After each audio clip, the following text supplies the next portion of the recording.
The 400-pound hacker who Donald Trump once blamed for meddling in the 2016 election is going to have to make room for some rogue killers who Donald Trump today suggested may have killed Washington Post columnist Jamal Khashoggi. The extraordinary claim has ignited a firestorm of criticism from Democrats, but more importantly, it ignites a crucial line of questioning into what exactly Donald Trump is hearing from his own intelligence community. Did the CIA director write in the president's PDB that rogue killers could have targeted Khashoggi? Did DNI codes tell Donald Trump that rogue killers are to blame? Did Gina Haskell, CIA director, brief that information to the president? Today seems like a very good day to invite the U.S. intelligence community to Capitol Hill in open or closed session to brief members of Congress on what exactly the U.S. intelligence community knew about Saudi Arabia's plan to lure and detain Khashoggi before he disappeared, especially since the intelligence community's #1 client is telling a story that is unlikely to be coming from his CIA briefers. We are going to leave nothing uncovered. With that being said, the king firmly denied any knowledge of it. He didn't really know. Maybe, I don't want to get into his mind, but it sounded to me like maybe these could have been rogue killers. Who knows? We're going to try getting to the bottom of it very soon, but his was a flat denial. It's a message he underscored in a morning tweet. Quote, just spoke to the King of Saudi Arabia, who denies any knowledge of whatever may happen to our Saudi Arabian citizen. He said that they are working closely with Turkey to find answer. I am immediately sending our Secretary of State to meet with King. And for a president who's had an uneven relationship with his own intelligence community, it is eerily similar to his refusal to accept the opinion of the intelligence community on Russian meddling. I believe that he feels that he and Russia did not meddle in the election. I have great confidence in my intelligence people, but I will tell you that President Putin was extremely strong and powerful in his denial today. I accept our intelligence community's conclusion that Russia's meddling in the 2016 election took place. Could be other people also. There's a lot of people out there.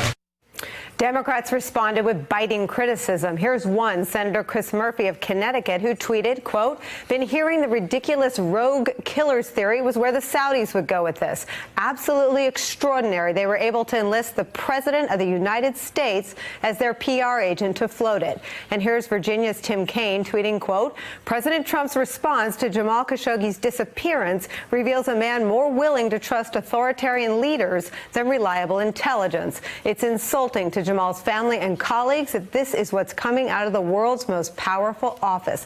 We'll talk to another Democrat about these comments in just a few minutes.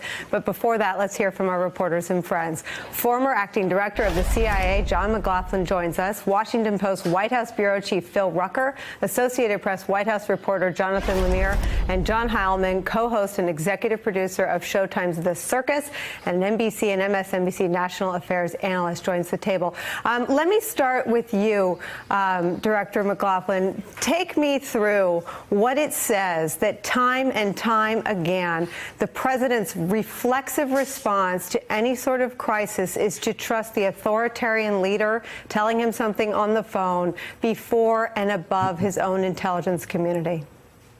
Well, Nicole, I think the president has a severe case of what I've always called he told me disease.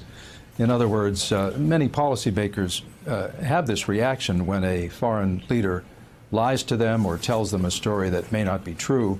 With the President Trump, it's a kind of epidemic. We've seen it with, of course, as you pointed out, with President Putin. We've seen it also with Kim Jong-un, and now we see it with the King of Saudi Arabia. I mean, just on its face, a whole series of questions arise. For example, if these were rogue killers, who were the people in those 2 Gulfstream aircraft, 15 or so, who were going in and out of the embassy, the consulate there in Istanbul? So it doesn't make a lot of sense. And I think it's another evidence that the president is very susceptible to persuasion by anyone who flatters him, as the Saudis did so magnificently during his trip there. I think that's what's going on here. It's hard for me to believe that our intelligence community would have given him that conclusion. Can I put you on the spot? Do you think there's any chance that the word rogue killers exists in his PDB or was briefed to him other than for the intelligence community to describe that as the Saudis' alibi at this hour?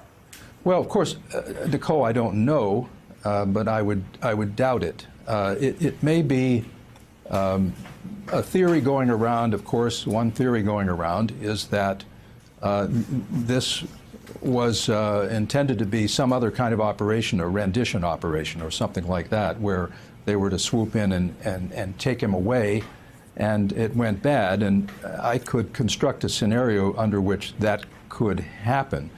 And also I'm impressed that MBS has really gotten rid of a person I thought was the most sophisticated intelligence chief we had in Saudi Arabia, that is Mohammed bin Nayef, the former crown prince. So he's in house arrest, is that correct? He's in house arrest of sorts, and so it's imaginable to me that Saudi intelligence can be awfully ham-handed. But that's sheer speculation. And again, how do we explain, 2 aircraft, 15 people, these reports of bone saws and all of that? Of uncertain origin, those reports, but nonetheless, they're out there. Phil Rucker, can you take me inside the White House reaction to having their boss, to having the president once again at odds, or we have good reason to believe that describing the motive or the scenario that ended up in the death and/or disappearance of Jamal Khashoggi as rogue killers. The Turks claim to have audio recordings of his brutal murder. There are U.S. intelligence intercepts of that we had knowledge that the Saudis planned to lure him and detain him. What does the White House say when the President of the United States takes to the cameras and talks about rogue killers? Well, the administration has tried to be very cautious as they proceed day by day with this story, in part because it's still unfolding before our eyes. You mentioned the audio and video recordings that the Turks are purported to have showing evidence of Khashoggi being killed at the consulate there. The U.S. government, at least as of this weekend, has not seen those recordings. The U.S. does not possess them. Trump actually said that he has requested them and hopes to see them very soon, but has not seen them yet.